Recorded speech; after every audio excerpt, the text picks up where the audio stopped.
എന്താ മക്കളെ, 10ാം ക്ലാസ്സുകാർ റെഡിയല്ലേ? പരീക്ഷയെല്ലാം ഇതാ നമ്മുടെ തൊട്ട് മുന്നിലെത്തി. ഇനി ഏതായാലും കുഞ്ഞ് സമയം കൂടിയേ ഉള്ളൂ.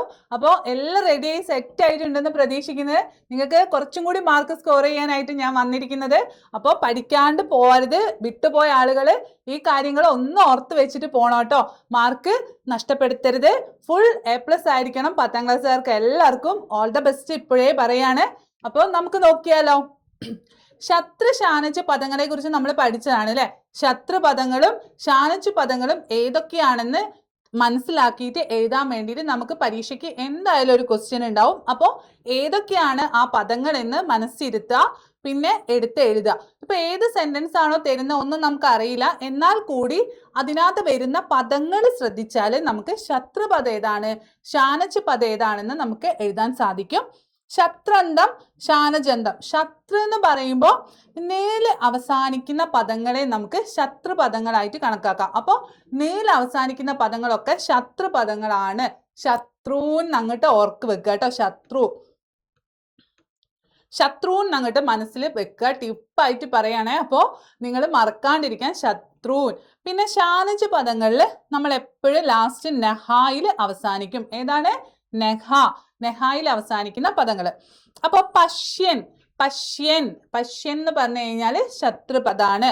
പശ്യൻ, കുർവൻ, ഇച്ഛൻ, ശൃണ്വൻ, പശ്യൻ, പാഠയൻ. മനസ്സിലായോ? അപ്പൊ നീൽ അവസാനിക്കുന്ന പദങ്ങൾ, ക്രിയാപദങ്ങൾ നീൽ അവസാനിക്കുന്ന സമയത്ത് എന്താണ്, അതിനെ ശത്രുപദങ്ങളായിട്ട് കണക്കാക്കുന്നു. ഏതൊക്കെയാണ്? ഒന്നും ഓർക്കണ്ട. അതിൽ ന് അവസാനിക്കുന്ന പദങ്ങൾ ഏതാണോ, ക്രിയാപദങ്ങൾ ഉണ്ടോ, എടുത്തങ്ങോട്ട് എഴുതുക, ശത്രുപദം എന്ന് പറഞ്ഞിട്ട്. ഇനി ഇത് രണ്ടും കൊണ്ടൊന്നും മാറ്റി നിർത്തരുത് കേട്ടോ, മാറിപ്പോവുകയും ചെയ്യരുത്. ആദ്യം ശത്രുപദങ്ങൾ എഴുതുക, പിന്നെ ശാനജ് പദം എഴുതുക. ചിലപ്പോൾ ആദ്യം നമുക്ക് ശാനജ് ആയിരിക്കും തന്നിട്ടുണ്ടാവും. അപ്പൊ ഏതാണോ നിങ്ങൾ ആ സെന്റൻസിൽ കൊടുത്തിരിക്കുന്നത് അതനുസരിച്ച് എഴുതുക. ഉറപ്പിക്കുക, ശത്രു വന്നു കഴിഞ്ഞാൽ നീലാണ് അവസാനിക്കുക, ശാനജ് വന്നു കഴിഞ്ഞാൽ നെഹായിൽ അവസാനിക്കും. പശ്യൻ, കുർവൻ, ഇച്ഛൻ, ശൃണ്വൻ ഒക്കെ എന്തിൽ വരുന്നതാണ്? ശത്രുപദം. ഇനി ശാനജ് പദങ്ങൾ ഏതൊക്കെയാണ്? കമ്പമാനഹ, ആശംസമാനഹ, പചമാനഹ, യദമാനഹ, പിന്നെയോ തപമാനഹ, മോദമാനഹ.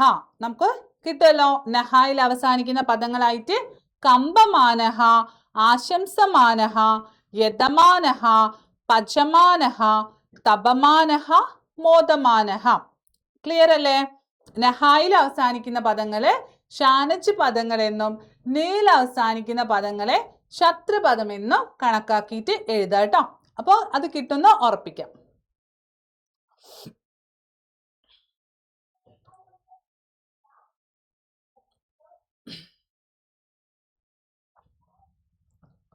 പിന്നെ നമുക്ക് ഒരു ടിപ്പണിയായിട്ട് നമുക്ക് പഞ്ചമഹാകാവ്യങ്ങൾ, നമ്മൾ വനസംരക്ഷണമൊക്കെ നമ്മൾ പഠിച്ചിട്ടുണ്ട്. അപ്പം ഇനി ഒരു ഇതിൽ കുറച്ച് കാര്യങ്ങൾ ഞാൻ പ്രത്യേകം പറയാൻ കാരണം, വൺ വേർഡ് ക്വസ്റ്റ്യൻസ് എന്തായാലും ചോദിക്കാറുണ്ട്. അപ്പോൾ അതും കൂടി ഉൾപ്പെടുത്തിയിട്ടാണ് പഞ്ചമഹാകാവ്യങ്ങളെ കുറിച്ച് പറയാമെന്ന് വിചാരിച്ചത്. കാരണം ഇതിനകത്തുള്ള പോയിന്റ്സ് നിങ്ങൾ ശ്രദ്ധിക്കണം. പഞ്ചമഹാകാവ്യങ്ങൾ ഏതൊക്കെയാണെന്ന് ആദ്യം പഠിച്ചു വെക്കുക. അത് എഴുതിയ ആളുകളുടെ പേര് പഠിച്ചു വെക്കുക. പിന്നെ അവരുടെ പ്രത്യേകതകൾ എന്തൊക്കെയാണെന്ന് പഠിച്ചു വെക്കുക. അവരെന്താണ് പറഞ്ഞിരിക്കുന്നത് അതിൻ്റെ ക്ലിയർ ആയിട്ട് നമ്മുടെ മൈൻഡിൽ ഉണ്ടായിരിക്കണം. ആ ഒരു 4 കാര്യങ്ങൾ കേട്ടോ. ഏതൊക്കെയാണ് നമ്മുടെ പഞ്ചമഹാകാവ്യങ്ങൾ? പറഞ്ഞേ, ഉറക്കെ പറഞ്ഞോ, എന്നാലേ ഞാൻ കേൾക്കുള്ളൂ. കമൻസിൽ രേഖപ്പെടുത്തുക. അപ്പോൾ ഏതൊക്കെയാണ് പഞ്ചമഹാകാവ്യങ്ങൾ? 5 മഹാകാവ്യങ്ങളാണ്. ഒരുപാട് കാവ്യങ്ങൾ സംസ്കൃതത്തിൽ ഉണ്ടെങ്കിൽ കൂടി 5 എണ്ണത്തെ നമ്മൾ വെരി ഇമ്പോർട്ടൻ്റ് ആയിട്ട് കണക്കാക്കുന്നുണ്ട്. ഏതൊക്കെയാണ്? കുമാരസംഭവം, കിരാതാർജുനീയം, രഘുവംശം, ശിശുപാലവധം, നൈഷധീയ ചരിതം. ഒന്നും കൂടി പറയാം. കുമാരസംഭവം, കിരാതാർജുനീയം, രഘുവംശം, ശിശുപാലവധം, നൈഷധീയ ചരിതം. ഇതൊക്കെ എഴുതിയത് ആരൊക്കെയാണ്? പറഞ്ഞേ. രഘുവംശവും കുമാരസംഭവവും എഴുതിയിരിക്കുന്നത് മഹാകവി കാളിദാസനാണ് കേട്ടോ. പിന്നെയോ കിരാതാർജുനീയം ഭാരവി. പിന്നെ ഏതാണ്? ശിശുപാലവധം മാഗഹ. പിന്നെ ഏതാണ്? നൈഷധീയ ചരിതം ശ്രീഹർഷ. അപ്പൊ ഇവർക്കൊക്കെ ഓരോ പ്രത്യേകതകളും പറയുന്നുണ്ട്. ഇപ്പൊ ഇതിനകത്ത് നമ്മൾ എപ്പോഴും ഓർത്ത് വെക്കേണ്ടത് ഉപമാ കാളിദാസസ്യ, ഉപമാ കാളിദാസസ്യ. ഇതൊക്കെ നമുക്ക് എക്സ്ട്രാ പോയിന്റ്സ് എഴുതാട്ടോ, അത് ഞാൻ എക്സ്ട്രാ പറയുന്നതാണ്. അപ്പൊ അതൊക്കെ ഒന്ന് ഓർത്ത് വെക്കാൻ വേണ്ടിയിട്ടാണ്.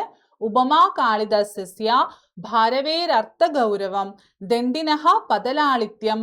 മനസ്സിലായോ? ഉപമാ കാളിദാസസ്യ ഭാരവേ അർത്ഥ ഗൗരവം ദണ്ഡിനഃ പദലാളിത്യം. പിന്നെ നമ്മളെടുത്ത് ഇതിനകത്ത് ഗണ്ഡാമാഗഹ, ഛത്രഭാരവി, പിന്നെ നമ്മൾ ഏതാണ് വിദ്വത് ഔഷധമായിട്ട് കണക്കാക്കുന്ന മഹാകാവ്യം ഏതാണ്? നൈഷധീയ ചരിതം. അപ്പൊ ഇത്രയും കാര്യങ്ങൾ നിങ്ങൾ ഓർക്കണം. പിന്നെ ഇതിനകത്ത് കാളിദാസന്റെ മെയിൻ ആയിട്ട് കാവ്യദീപശിഖയില് ദീപശിഖ കാളിദാസൻ എന്നൊരു പേര് കൂടി വന്നിട്ടുണ്ട്. അപ്പോൾ ദീപശിഖയോട് ഇന്ദുമതിയെ ഉപമിച്ച്, അപ്പോൾ ആ ഒരു പേര് കൊണ്ട് തന്നെ എന്താണ് ഈ പേര് ആർക്ക് വന്നു? കാളിദാസന് വന്നിട്ടുണ്ട്. ഛത്രഭാരവി ദീപശിഖ കാളിദാസഹ ഗണ്ഡാമാഗഹ. അപ്പൊ ഓരോ കാവ്യമായിട്ട് ബന്ധപ്പെട്ടിട്ടുള്ള പേരുകളാണ് ഇതൊക്കെ വന്നത് കേട്ടോ ഓരോരുത്തർക്കും. അപ്പൊ അത് ടെക്സ്റ്റിൽ കൊടുത്തിട്ടുണ്ട്, അതൊക്കെ പഠിച്ചിട്ട് നോക്കിയിട്ട് പോകണം കേട്ടോ. പിന്നെ നമുക്ക് പഞ്ചമഹാകാവ്യങ്ങളെ കുറിച്ച് ഒന്ന് പഠിക്കാം. ഇത് പരീക്ഷയ്ക്ക് നിങ്ങൾക്ക് ഉപകാരപ്പെടും. ഓൾ ദ ബെസ്റ്റ് കേട്ടോ. നോക്കാം. ഇടയ്ക്കിടയ്ക്ക് ഓൾ ദ ബെസ്റ്റ് പറയുന്നത് നിങ്ങൾ ഓരോ ക്വസ്റ്റ്യനും പഠിച്ച് മനസ്സിലാക്കി നമുക്ക് ഫുൾ മാർക്ക് കിട്ടാൻ വേണ്ടിയിട്ട് തന്നെയാണ് കേട്ടോ. നോക്കാം. കവേഹേ ഭാവഃ കർമ്മ വാ കാവ്യം. കവിയുടെ ഭാവത്തിൽ അല്ലെ എന്താണോ നമുക്ക് തരുന്നത് അല്ലെ, ആ ഒരു കർമ്മമാണ് നമുക്ക് എന്ത് കാവ്യമായിട്ട് ലഭിക്കുന്നത്. കാവ്യം ദ്വിവിധം. കാവ്യം രണ്ട് വിധമായിട്ടാണ്. ദൃശ്യകാവ്യം എന്നും ശ്രവ്യകാവ്യം എന്നും രണ്ടായിട്ട് തിരിച്ചിരിക്കുന്നു. ദൃശ്യം, ശ്രവ്യം.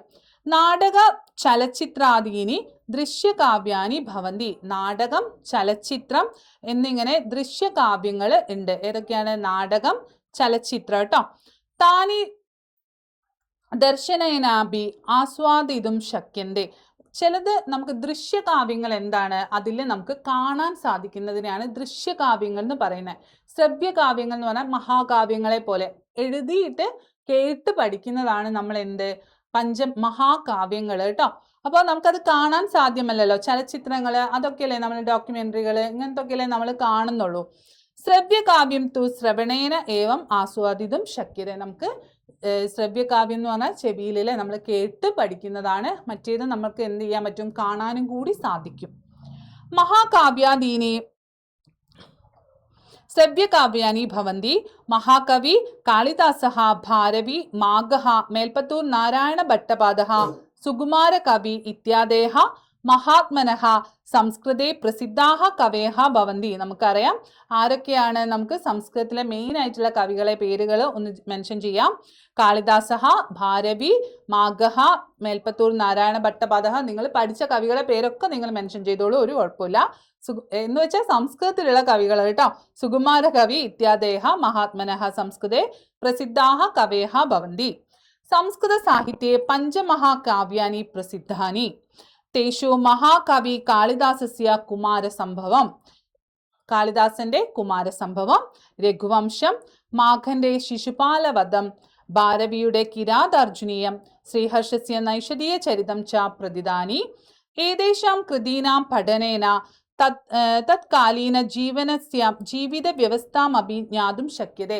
ഈ കാവ്യങ്ങളൊക്കെ പഠിക്കുന്നത് കൊണ്ട് തന്നെ നമുക്ക് എന്തുണ്ടാവും? ആ കാലഘട്ടത്തിലെ ജീവിതകാലത്തെക്കുറിച്ച്, അവിടുത്തെ ജീവിത ശൈലിയെ കുറിച്ചിട്ടുള്ള ഒരു അവബോധം നമുക്ക് ഉണ്ടാവുന്നു. അന്നത്തെ കാലഘട്ടത്തിൽ നിന്ന് നമ്മൾ ഒരുപാട് മുന്നോട്ട് വന്നു കഴിഞ്ഞു. ഇങ്ങനെയൊക്കെയുള്ള ആളുകൾ അന്ന് ജീവിച്ചിരുന്നോ എന്നുള്ളൊരു ചിന്ത വരെ നമുക്ക് തോന്നിപ്പോകുന്ന രീതിയിലായിരുന്നു. പിന്നെ കാവ്യങ്ങളിലൊക്കെ നമുക്കൊന്നും ഒരിക്കലും എത്തിപ്പെടാൻ പറ്റാത്ത അത്രയും കഴിവാണ് ഓരോ കാവ്യങ്ങളിലും ഈ കവികൾ വരച്ച് ചേർത്തിരിക്കുന്നത്, എഴുതി ചേർത്തിരിക്കുന്നത്. അത്രയ്ക്കും മനോഹരമായ അലങ്കാര പ്രയോഗങ്ങള്, വൃത്തങ്ങള് ഒക്കെ ഇതിൽ ഉൾപ്പെടുത്തിയിട്ടുണ്ട്. ഏതേശാം കൃതീനാം പഠനേനാം. അപ്പോൾ ആ ഒരു കാലഘട്ടത്തിലെ കാര്യങ്ങളെ കുറിച്ച് നമുക്ക് മനസ്സിലാക്കാൻ സാധിക്കുന്നു. താനി കാവ്യാനി ഉദ്യാദി ആസ്വാദകാന മനോരഞ്ജകാനി ഭവന്തി. നമ്മളെ മനസ്സിൽ അത്രയ്ക്കും മനോഹരമായ ഓർമ്മകളായിട്ട് ഇതൊക്കെ കിടക്കുന്നുണ്ടാവും. മഹാകവീന വർണ്ണന പാഠവം അദ്വിതീയം ഭവതി. എന്താണ്? മഹാകവികളുടെ ഈ കവികളുടെയൊക്കെ വർണ്ണനാ പാഠവം രചിച്ചിരിക്കുന്ന രചനാ രീതി നമുക്ക് എന്താണ്? പറഞ്ഞറിയിക്കാൻ പറ്റാത്തതാണ്. മറ്റൊരാൾക്ക് നമുക്ക് ഓരോരുത്തരുടെയും കാവ്യങ്ങൾ വളരെയധികം വ്യത്യസ്തമാണ്. ഉപമ കാളിദാസസ്യ ഭാരവേരർത്ഥഗൗരവം ദണ്ഡിനഹ പദലാളിത്യം എന്നൊക്കെ പറഞ്ഞില്ലേ, ഇതൊക്കെ എന്താണ് ഉപമയുടെ ഏറ്റവും വലിയ ആശാനായിട്ട് അല്ലെങ്കിൽ കവിയായിട്ട് നമ്മൾ കാളിദാസനെ പറയും കേട്ടോ. അർത്ഥഗൗരവം കൊണ്ട് ദണ്ഡി ഉപമാ കാളിദാസസ്യ ഭാരവേരർത്ഥഗൗരവം, ഭാരവിയുടെ അർത്ഥഗൗരവവും ദണ്ഡിനഹ പദലാളിത്യം, പദങ്ങളുടെ ലാളിത്യവും വളരെയധികം എഴുതി ചേർത്തിരിക്കുന്നുണ്ട്. ഇത്രയും കാര്യങ്ങളാണ് പഞ്ചമഹാകാവ്യങ്ങളിൽ നമ്മൾ ആഡ് ചെയ്യുന്നത്. പിന്നെ നിങ്ങൾ വൺ വേർഡുകൾ ഇതിൽ നിന്നൊരു 10 വൺ വേർഡോളം 10-12 വൺ വേർഡോളം ഞാൻ പറഞ്ഞു. ഏത് വേണമെങ്കിലും നിങ്ങൾക്ക് ചോദിക്കാം. അപ്പോൾ അതും ഓർത്ത് വയ്ക്കാം. പിന്നെ നമുക്ക് ഹോർട്ടൂസ് മലബാറിക്കസിലെ കുറച്ച് പോർഷൻസ് ഉണ്ട്, അതും കൂടി വേഗം പഠിക്കണം കേട്ടോ. അപ്പോൾ സസ്യം ഔഷധ ഗുണങ്ങള്, നിംബഹ വ്രണനാശക, നിംബഹ വ്രണനാശക, ഇതിന്റെ ഗുണങ്ങൾ എന്തൊക്കെയാണെന്ന് ചോദിക്കാൻ ചാൻസ് ഉണ്ട്. ആമലകി ഊർജപ്രദായിനി, തുളസി വിഷഹാരിണി, ഹരിദ്ര രോഗാണുനാശിനി, അശോക രക്തശോധക, കർണികാര വാതഹാരി, ഈശ്വരമൂലി വിഷഹാരിണി, ശംഖുപുഷ്പി സ്മൃതിവർദ്ധക, ബമ്മി സ്മൃതിവർദ്ധക, നിംബം വ്രണനാശക കേട്ടോ. എന്താണ് മുറിവുകളൊക്കെ നമ്മളിങ്ങനെ പൊട്ടിയതൊക്കെ മാറ്റിത്തരും. വേപ്പ് കേട്ടോ. ആമലകി ഊർജപ്രദായിനി, നെല്ലിക്ക എന്ത് ചെയ്യുന്നു, ഊർജം നൽകുന്നു. തുളസി എന്ത് ചെയ്യുന്നു, വിഷം ഇല്ലാണ്ടാക്കുന്നു. പിന്നെ നമുക്ക് ഹരിദ്ര സർവവിഷഹാരിണി എന്ന് പറയാട്ടോ.